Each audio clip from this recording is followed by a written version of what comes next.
Hello students. Yesterday in grammar I started the topic of synthesis. Two or more than two sentences will be given and you have to combine them to make a sentence. Conditions will be given to you either simple sentences, compound sentences or complex sentences. So yesterday I started teaching you simple sentences. दो या दो से ज्यादा वाक्यों को जोड़कर हम simple sentence कैसे बनाएंगे according to parts of speech systematically इसको स्टडी करेंगे. तो yesterday I gave you the idea sentence is based on noun as कोई नाउन दिया हुआ है उसके बारे में दो बातें बताई गई है. तो मेन बात को आप पहले लिखते हैं और दूसरी बात को बाद में लिख करके सेंटेंसेस को कंबाइन करते हैं. And after that based on adjective किसी नाउन की विशेषता बताने वाला शब्द अगर आपको सेंटेंस में दिखाई देता है तो you have to use that word before the same noun जिसकी ये विशेषता है. तो इस तरह से इन दो टॉपिक्स पर हमने कल किया था. आज हम इसमें करेंगे एडवर्ब पर based synthesis. These are three sentences. Students, adverb के बारे में आपको डिटेल में पार्ट ऑफ स्पीच में मैंने बताया था.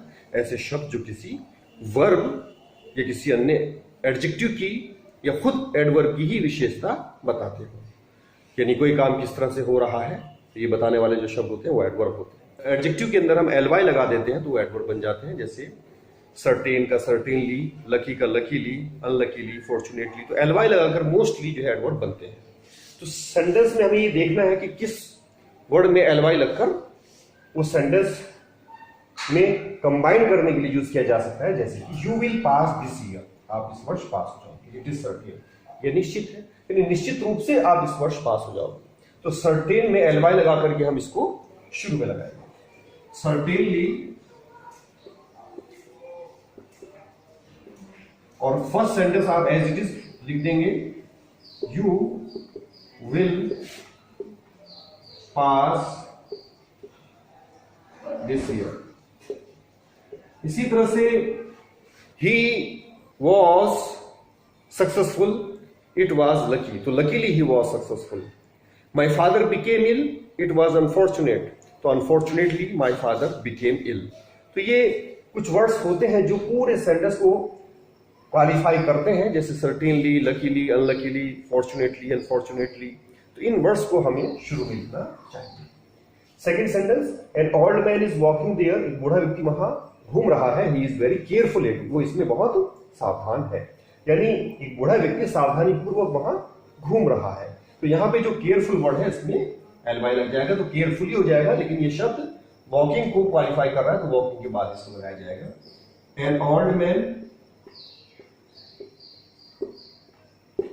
इज वॉकिंग देयर और उसके बाद केयरफुल. अच्छा, इसमें वेरी वर्ड आया है तो वेरी भी एडवर्ब है. केयरफुली भी एडवर्ब है और वेरी एडवर्ब को ही क्वालिफाई कर रहा है. तो वेरी को भी हम याद केयरफुली.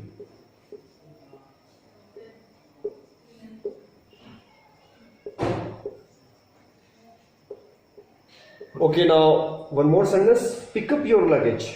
अपना सामान पिकअप कर लीजिए, उठा लीजिए. डोंट मेक एनी डिले, देर मत कीजिए. तो इस सेंटेंस में किसी वर्ड में एलवाई नहीं लग पाएगा. लेकिन इसमें देखा जाए तो एनी डिले से पहले अगर हम विदाउट लगा देते हैं, विदाउट एनी डिले, तो ये एडवर्बियल फ्रेज बन जाएगा. और ये हम लगेज के बाद लिखेंगे. पिकअप योर लगेज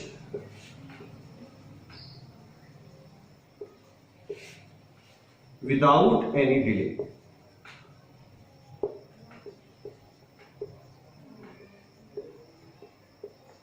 तो सेंटेंस में मोस्टली एलवाई वाले वर्ड्स लगते हैं. लेकिन जहां पर एडवर्बियल फ्रेज की आवश्यकता होगी तो वो इस तरह से लगाएगा. Now you have to use prepositions to combine the sentences. Prepositions, as I have already given you the idea in basic grammar, preposition the words which are used to tell the position of any noun. For example, in, into, on, upon, over, at, between, among, with, by, of besides 24 basic prepositions होते हैं। तो इनमें से आपको smart enough बनना पड़ेगा ये देखने के लिए कि कहां पर कौन सा प्रीपोजिशन यूज किया जा सकता है सेंटेंसेस को कंबाइन करने के लिए। जैसे आई रॉट अ लेटर, मैंने एक लेटर लिखा। आई यूज ए ब्लैक पेन, मैंने एक काला पेन यूज किया, यानी मैंने काले पेन से एक लेटर लिखा। अब यहां पे जो ब्लैक पेन है ये एक इंस्ट्रूमेंट है, तो according to the rule of preposition किसी इंस्ट्रूमेंट वेपन से पहले विद का प्रयोग किया जाता है। तो यहां पर हमें सेंटेंस को कंबाइन करना है। I wrote a letter with a black pen.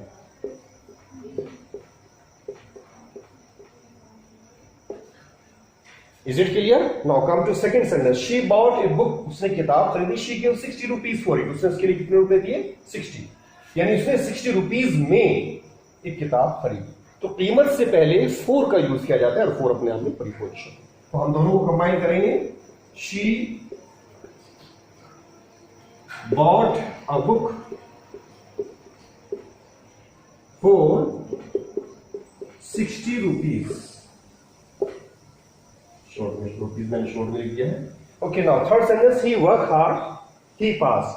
उसने मेहनत की वह पास हो गया, यानी मेहनत करके वह पास हो गया। तो यहाँ इसका जो सेंस है वो बाय से शुरू होगा और वर्क के अंदर आईएनजी का यूज किया जाएगा, बाय वर्किंग हार्ड। और तो के बाद ही पास। तो इन दिस वे ये प्रीपोजिशन का यूज किया है आपने, इसमें विद आया है, यहां पर फोर का यूज किया और यहां पे आपने बाय का यूज किया। Fourth sentence, Shakespeare was a सोनेटियर, Milton was also a सोनेटियर। यानी शेक्सपियर सोनेट पोएट थे और मिल्टन भी सोनेट लिखते थे। इसमें प्रीपोजिशन के रूप में आपको बिसाइड्स का यूज करना है। बिसाइड्स शेक्सपियर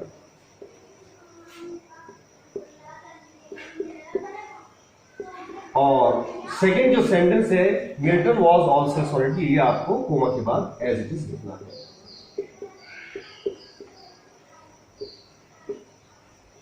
तो ये हमने कंबाइन कर दिया दोनों सेंटेंसेस को बिसाइड्स का यूज करके। बिसाइड्स एक प्रीपोजिशन है, तो इस तरह से। Now come to fifth sentence, she work hard she could not succeed. उसने मेहनत की वह पास नहीं हो सकी, सफल नहीं हो सकी। तो प्रीपोजिशन के रूप में एक वर्ड होता है इन स्पाइट ऑफ, तो उसको हम शुरू में लगाएंगे इन स्पाइट ऑफ। और यहां पर हमें वर्क का जिरंड बनाना होगा, यानी इस वर्क में आईएनजी का यूज किया जाएगा, ये जिरंड के रूप में यूज हो रहा है।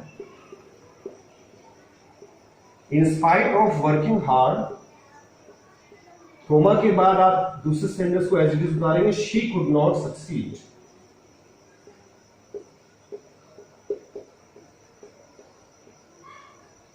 Now come to sixth sentence, her husband died. She heard the news, she fainted. उसका पति मर गया, उसने खबर सुनी, वह बेहोश हो गई। तो you have to use on in the starting as preposition, और here heard को पहले आप verb और उसमें ing का यूज करेंगे। On hearing the news,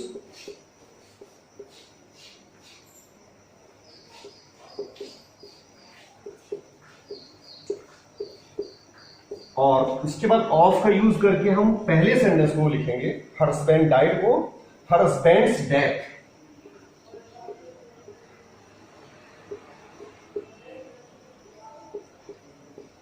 और थर्ड जो सेंटेंस है वो एज इट इज लिखा जाएगा, शी फेंटेड। तो ये तीन सेंटेंस थे, तीनों को हमने कंबाइन किया है। पहले हमने ऑन लगाया, ऑन के बाद हमने हर्ड वर्ड को जिरंड के रूप में यूज किया, यानी इसके अंदर आईएनजी का यूज किया, ऑन हियरिंग द न्यूज। फिर सेंटेंस का सेंस सही करने के लिए हमें यहां पे of her husband's death, of preposition है, हर हस्बैंड में एपोस्ट्रोफी एस लगा करके, डाइड जो कि वर्ब है हमने उसको नाउन के रूप में यूज किया, कोमा के बाद हमने तीसरा सेंटेंस में लगाकर तीन सेंटेंस को हमने कंबाइन किया है। तो इस तरह से ये प्रीपोजिशन पर बेस्ड सिंथेसिस थी। स्टूडेंट्स, आज के लिए इतना ही काफी है। Now you have to do the practice based on topics. I'll send you the pics of exercise. See you tomorrow. All the very best.